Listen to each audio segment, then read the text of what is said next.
sambil ngobrol, sambil lihat cerita-cerita apa, akhirnya kan jadi tambah ilmu, tambah wawasan. Akhirnya ternyata yang dulu itu saya salah nih. Saya salahnya di sini nih. Iya, contoh dari yang saya paling sepele, dari jenis plastiknya aja sudah pengaruh, Mas.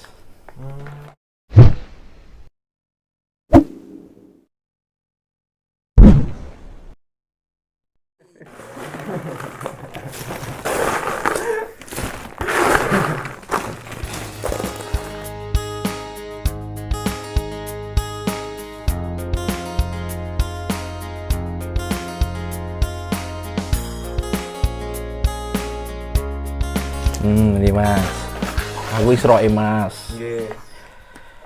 Aku ini usaha snack ini Mas.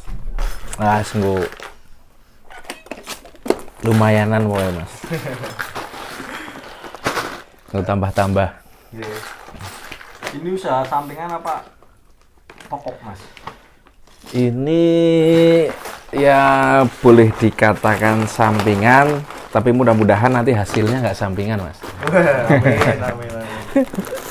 Aku sebenarnya yang jual beli mobil Mas. Iya, nanti saudara-saudara ada yang butuh, hubungi aku aja. Sekalian promosi. Iya. Tapi karena memang kemarin sempat corona ini Mas, nah ya tahu sendiri lah, keadaan ekonomi kan lumayan kacau. Jadi alhamdulillah ini aku putar pikiran ini, akhirnya nemu usaha ini. Ternyata alhamdulillah lumayan ini Mas. Inspirasinya dari mana Mas? Aku kan memang suka jajanan loh Mas. Oh iya. Terus nasabahku tidaklah juga ada yang usaha produksi gitu. Sambil main sambil ini kepengen tak cermati, tak pelajari, kayaknya profitnya lumayan kok Mas. Ya 1.200 tapi lumayan Mas. Berarti untuk saat ini distribusinya kemana aja ya? Sementara baru Banyumas aja. Oh, masih nyari-nyari lagi itu ya, yang lain. Oh ya masih nyari Mas, tetap pengembangan. Pengembangan terus. Iya, tetap pengembangan. Wajib itu Mas. Untuk produksi perharinya berapa bungkus snack kira-kira Mas? Per hari antara 300 sampai 500 pieces. All produk. Ada berapa produk? Sebenarnya sih banyak Mas. Iya, cuman kita kan harus tahu lapangan Mas. Mana yang iya, favorit, mana yang betul. Soalnya kan di wilayah tertentu produk ini yang laku kayak gitu. Kita harus pintar-pintar itu Mas. Iya. Lah ini bikin sendiri atau jenengan cuma ngepak? Enggak, ini cuma ngepak aja ini. Tapi pakai brand sendiri. Betul, Brandnya iya. apa namanya Mas? Brandnya Hakiku Snack. Wih, Ya. Snack. Ini distribusinya langsung cash atau nanti di outlet bayarnya tempo Mas? Oh, kalau ini sistem titip jual Mas.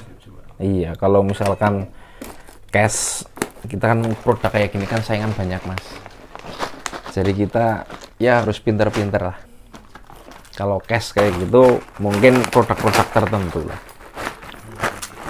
Berarti ada juga yang di cash ya? Ada Mas. Terus kan kalau saya malah nggak suka Mas kalau di cash Mas. Karena kalau di cash itu untuk kesempatan repeatnya itu lebih sedikit Mas. Tapi kalau misalkan titip jual itu untuk kesempatan repeatnya itu tetap jalan. Soalnya kalau cash kan ketika dia lagi ya nyun sewu warungnya lagi mepet kayak gitu, untuk uangnya pasti yang diutamakan pasti kebutuhan primer yang lainnya dulu.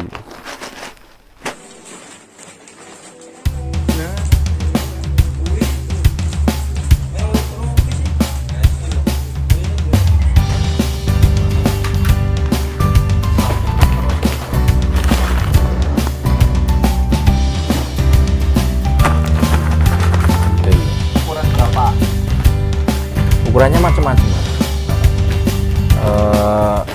Kita ukurannya itu ada yang 250 gram, ada yang 1 gram. Ya kita main feeling juga mas. Kan setiap macam-macam produk itu kan kita harus enaknya itu seberapa harga sekian untuk ukuran sekian itu kan kita harus punya feeling. Kira-kira di pasaran itu laku apa enggak kayak gitu. Yang paling murah buat konsumen harga berapa? Yang paling mahal berapa? Dari angka 6.000 sampai 15.000. Itu untuk outlet-outlet yang warung modern mas.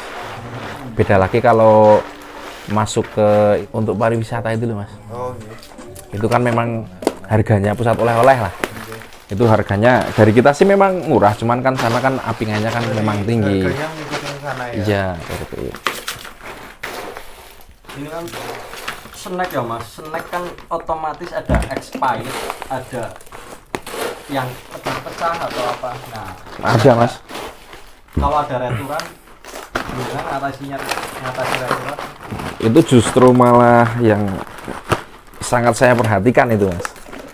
Soalnya kan kalau namanya es makanan itu hubungannya expired ya. Expired kan nanti kita hubungannya kan sama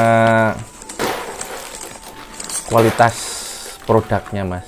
Jadi kalau dari sistem saya kan saya sudah tahu masa expirednya contoh ini 2,5 bulan.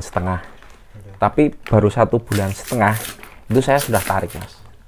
Untuk jaga kualitas, untuk jaga kepercayaan konsumen mas.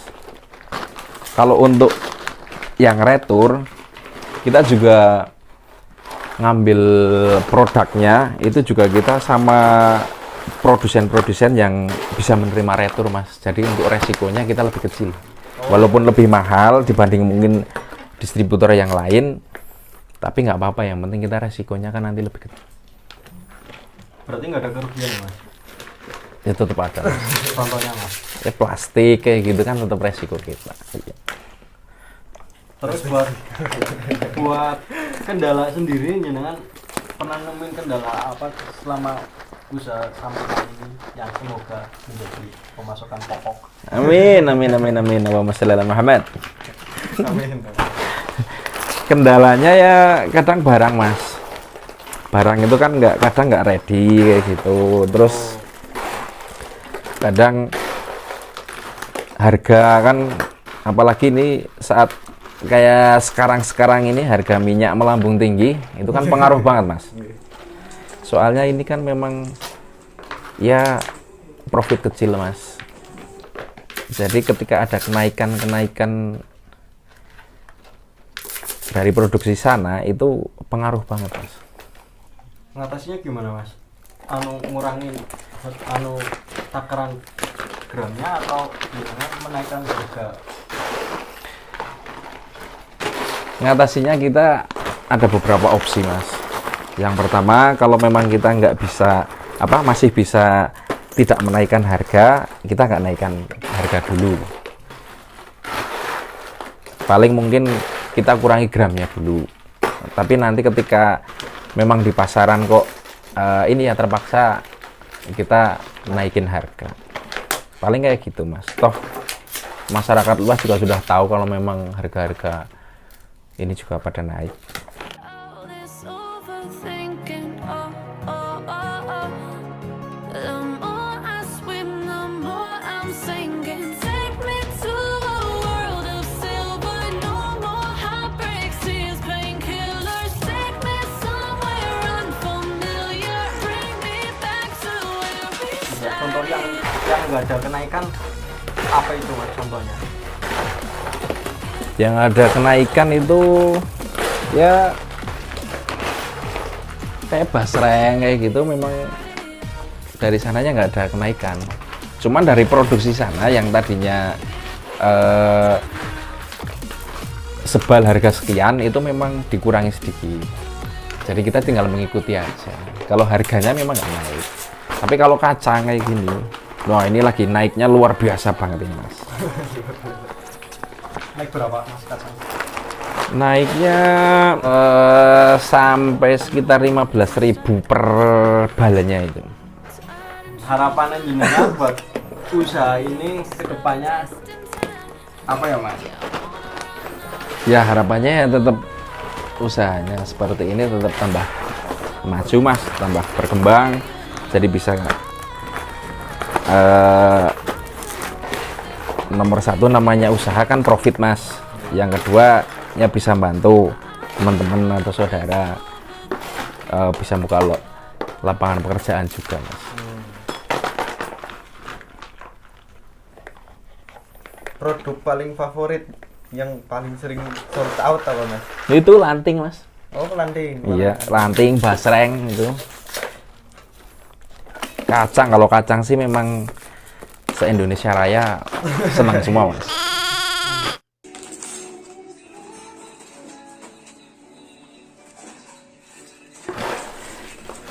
Sebenarnya modal kayak gini mas. Kita mau modal berapapun, modal kayak gini bisa mas. Tinggal kemauan kita mau hasilnya itu seberapa. Soalnya namanya snack kayak gini, contoh satu item butuh modal 10.000, mungkin 10.000 hasilnya 1.000 misalkan. Ya kalau kita cukup 1.000 ya berarti modal 10.000 aja cukup. Oh. Prinsipnya Udah pernah usaha apa? Ini usaha pertama kali. Waduh mas, aku kayak kok ketiga kok gitu. usahanya akeh banget mas, tapi dilalah urung jadi tambahan rezeki mas. Aku pernah ternak lele tapi zong juga mas, 2 kali mas zong, tapi ora apa-apa. Bareng mas gue. Iya, terus itu ya ngikut temen lah di pasar malam apa kayak gitu. Itu juga saya hitung-hitung juga kurang juga. Bagaimana jenengan usaha ini yang paling kali? Karena mungkin ya ini ya kembali lagi ya namanya rezeki mas. Iya, bilalah. Mungkin bagi mereka yang menggeluti yang tadi saya bilang itu, mungkin mereka memang profitnya di sana, ya kita nggak tahu. Nah untuk saya sendiri yang dulu usaha lele ternyata gagal, karena mungkin ya juga bisa jadi masih miskin ilmunya juga. Itu tadi yang pasar malam memang mungkin bisa jadi kendala modal juga mungkin. Sama mas, snack ini juga nggak sekali jadi mas. Butuh proses berapa lama buat yang order ternyata ada repeat order gitu, butuh waktu berapa lama dari awal jenengan buka? Untuk prosesnya itu, kalau saya yang snack ini mas, tadinya kan memang beberapa periode mas. Jadi sebelum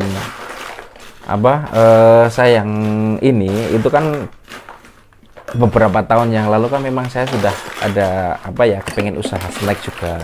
Cuman ya kembali lagi memang usaha memang harus dibekali ilmu mas.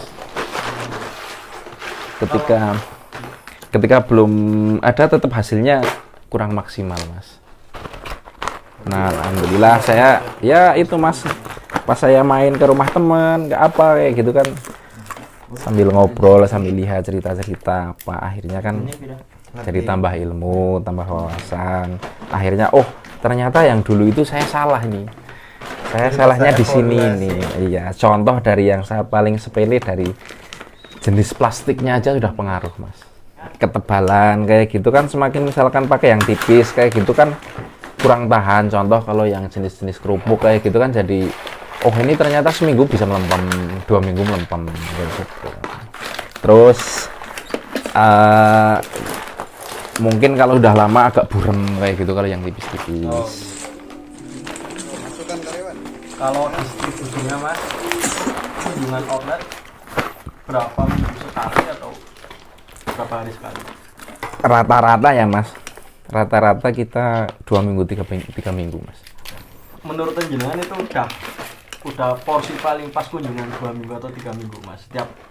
Setiap sales ke sana pasti ada repeat order atau tetap ada yang lebih? Tergantung ininya juga mas, kan setiap toko juga beda-beda mas.